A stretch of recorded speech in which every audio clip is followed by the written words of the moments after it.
According to Russian sources, the assault on the city of Pokrovsk has begun. Now, this is a strategically important city in eastern Ukraine that Russia's been attacking and trying to take for more than a year now. Originally, they tried to go head-on, took pretty heavy losses then and still are, then began to encircle Pokrovsk from the east and the west. So today we're going to take a look at that specific portion of the battlefield to see how it's playing out. Now, starting here with Deep State Map, which is a public resource I'll have linked in the description below, we're going to zoom in here to Pokrovsk to give you an idea of the area we're talking about today. You can see this pocket with Russian forces in the red here moving around to the northeast and the southwest. Now, to zoom out a little bit, give you an idea of the different colors on this map.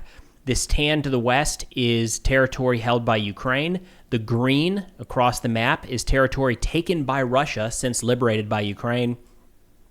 The purple here to the east and the south over Crimea is territory taken by Russia in 2014, and the reddish-orange here throughout eastern and southern Ukraine is territory taken by Russia since 2022 and currently occupied by Russian forces. Now, the reason that Pokrovsk, this little bucket or this little pocket right here, is so important has to do with the larger picture here of Donetsk.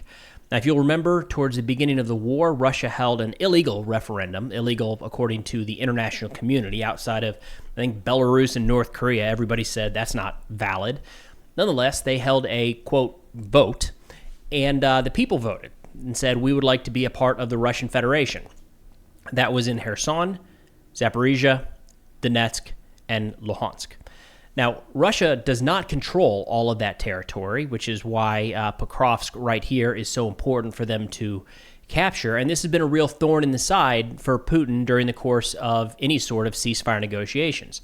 One of the common themes you'll hear is that the ceasefire line is drawn along the current line of control, the line of contact.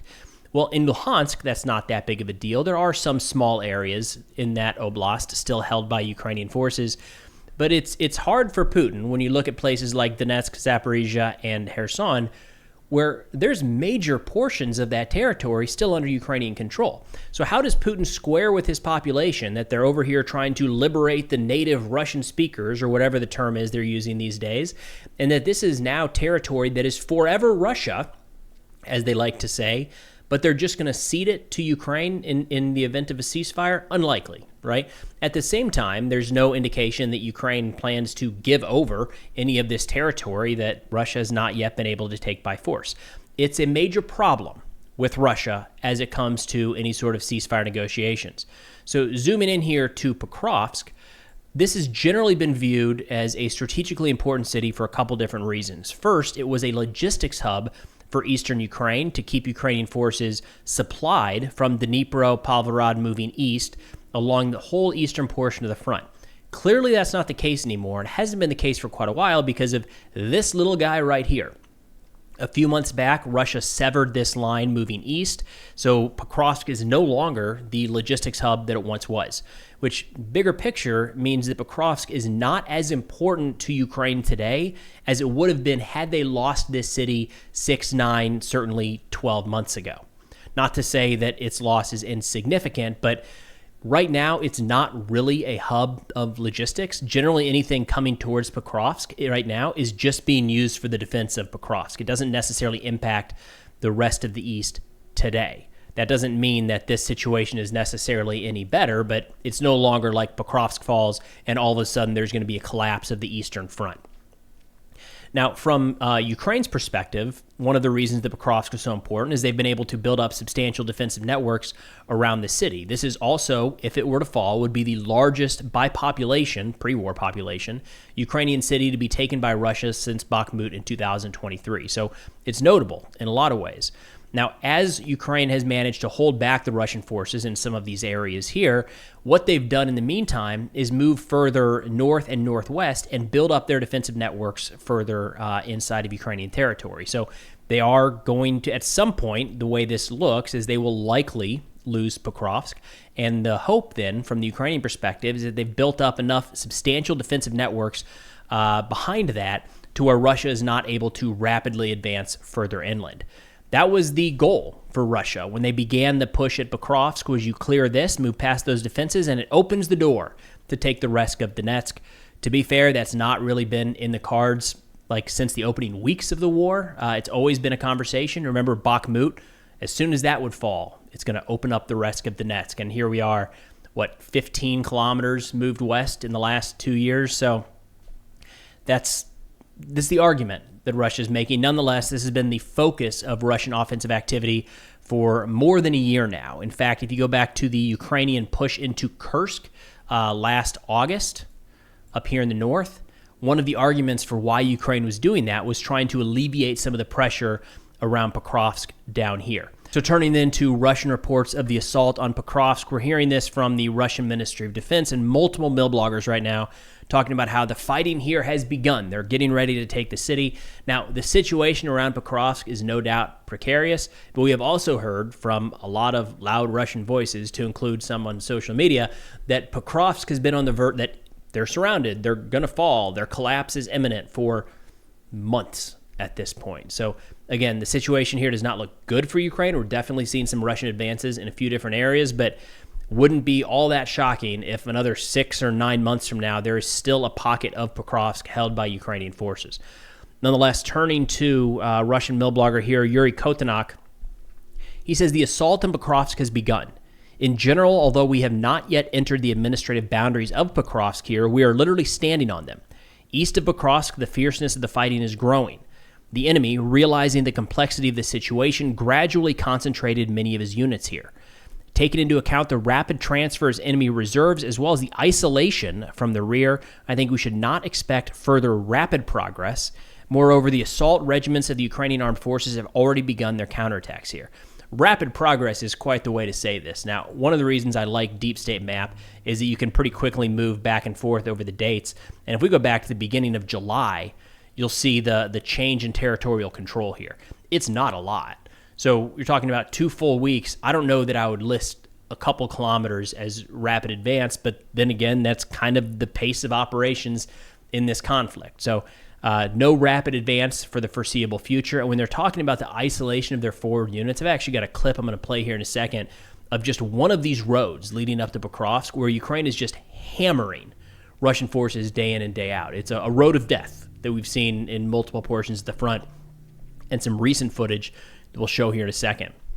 Now, zoom back out here for a minute. Let's see. Yuri Kotenak continued by saying that the fighting has entered the city here, or the township here of Rodensky, and that they're starting to push a little further south towards Krasny Limon. He says, despite the fact that the armed forces of Ukraine transferred reserves from their assault units to this area, they have not been able to stop our advance. To the east, our units broke into Rusin Yar. Zoom out and kind of show you the area here. Again, a little further north. He says, quote, soon everything will be Russia. Again, notably, this is territory that Russia says they already own and already belongs to the Russian Federation, but they're certainly pushing in a couple different areas around Pokrovsk to the north and the southwest. But the southwest area, we have some footage coming out that I wanted to share with you all here. First off, talking about the challenges of Russian forces getting close to the line of contact, we've got a clip. I'm going to go ahead and play it here in a second. That's just right here between Zovta and Novostroitsky. No chance I'm getting that pronunciation correct. But nonetheless, it's just showing the damage that Ukrainian forces are inflicting on the Russians right here behind the line of contact. So let's go ahead and give that a play. This just came out a couple days ago, and you'll see, again, traveling the road of death. We've seen this quite a bit behind the line of contact as Ukraine has expanded the range of their drones. And simply getting to the line of contact, moving Russians forward to be able to take part in any sort of forward assault is costing them vehicles left, right, and center. Now, one argument could be made here that, hey, how do you know those are Russian vehicles? Couldn't they be Ukrainian vehicles? Technically, yeah. There was a time where this was territory that the Ukrainian forces were defending, and they eventually withdrew further into Ukraine from this spot. So certainly some could be. A lot of the drone footage we're seeing from Ukraine right now is just this. It's a vehicle like these pickup trucks or these, there's civilian vehicles. There's not civilians driving up and down these roads and haven't been for quite a while. But they're civilian vehicles rather than armored personnel carriers and tanks because they're just getting slaughtered along this road.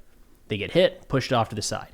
And a lot of the Ukrainian drone footage over the course of the last few months really has been just this, hunting vehicles with a couple Russians on top. There we go, actual armored vehicle there. This has been one of the challenges and one of the reasons we're seeing kind of an increase in motorcycles, ATVs, pickup trucks, anything really. They're less expensive and they're just being sacrificed to try to get people to the front. We're definitely seeing this on the other side as well, with Russian forces targeting Ukraine, no doubt. The reason that there's more on this side, and I would argue it's probably more of an issue for Russia than Ukraine right now, is Russia is needing to continually move forces forward to conduct their assault. You are always going to be losing more forces during an assault than during a defense. A lot of the Ukrainian forces in and around Pokrovsk could be there for some period of time. They might need to be moving up some sort of resupplies, but you're not constantly shuttling infantry to and from the front lines. So Russia needs to be doing that. If they're going to continue moving forward, they have to keep pushing manpower forward, keep pushing equipment forward, keep pushing resupplies forward to keep the pace of advance going. And that has been incredibly costly all across the front. It's not unique to Pokrovsk, but I did want to highlight this specific area here to show just, every 10 meters, maybe every 20 meters, God, everything is destroyed. Now, turning back here to the map, again, that was just this area right in here was all we were looking at. And you got to imagine that type of destruction just goes all across the front as Ukraine has expanded the range of some of their drones. Another area a little here to the further southwest has gotten a lot of attention recently, Dokny. Now, this is an area that Russia has, as of now, said they've taken control over, and they actually use some of this riverbed to assault forward towards Ukrainian positions. This was a video and assessment released by the Russian Ministry of Defense just a couple days ago. I'm going to go ahead and play this footage as we talk through how Russia described the attacks in this specific area. The Russian Ministry of Defense, they shared this footage saying that it was the 114th Separate Guards Motorized Rifle Brigade of the Center Group of Forces near Pokrovsk. They say the operation required overcoming a section of terrain with difficult terrain through open fields where the fighters were in full view for enemy drones. For covert movement, they used anti-drone ponchos, which you can kind of see in this footage. Definitely some loose clothing. I guess they're saying those are actual ponchos they're using, but also moved along various routes, including the bed of the Volcha River. Notably here, as you see them assaulting the Ukrainian trench line, in previous engagements in certain areas, there'd be a lot of Ukrainian defenders in there shooting back and killing the Russians as they came in, or at least there'd be some sort of direct fire engagement. What we've seen recently is the infantry is really, really, really spread out along the front. Just because, we just played the footage of how hard it is for any significant quantity of vehicles or manpower to get within 20 or 30 kilometers of the front.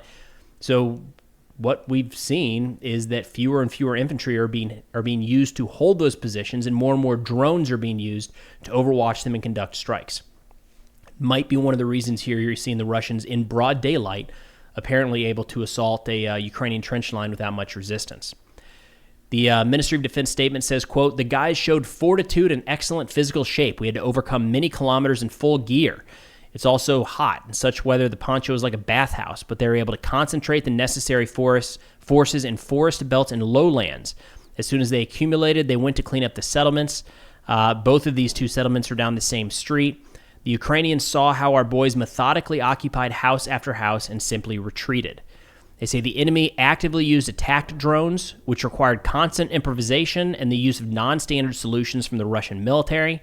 The operation ended in success thanks to the coordinated action of all units, the high level of training of the fighters, and competent command. Many servicemen, including natives of Donbass, showed special motivation and resilience, liberating their native land." We got a flag raising here that the Russian forces are going to show, but notably, we're talking about a settlement, right? And this is team size element? Generally speaking, you would say a squad is 8 to 10, a team, the U.S. military, 4 to 5. In the middle of this conflict, I'd probably put a team size element at 3 to 4, maybe. So that's what you have right there, right? A fire team essentially moving forward to clear one of these villages. That means that the resistance is not there anymore. Clearly, Ukrainian drone focus was elsewhere. There doesn't appear to be any Ukrainian forces in this clip. from what we've seen. But again, when we're talking about how this war is progressing and looking at the map and seeing the progress of a couple kilometers here or there, this is it, right? 4 Russians moving forward into a town that has long since been abandoned by Ukrainian civilians, hoisting the Russian flag, I guess the 114th flag, and the Russian flag over the ruins of that city to say they've taken it. And they're there, right? Don't appear to be any Ukrainian defenders in that specific area, but this is what progress looks like on the battlefield. It's very slow. It's very costly, as you could see in that previous clip of all the vehicles getting destroyed on their way to the front. And now we've got 4 Russians that have moved into this village and it's claimed liberated. I think it's just a far cry from what people are usually thinking of.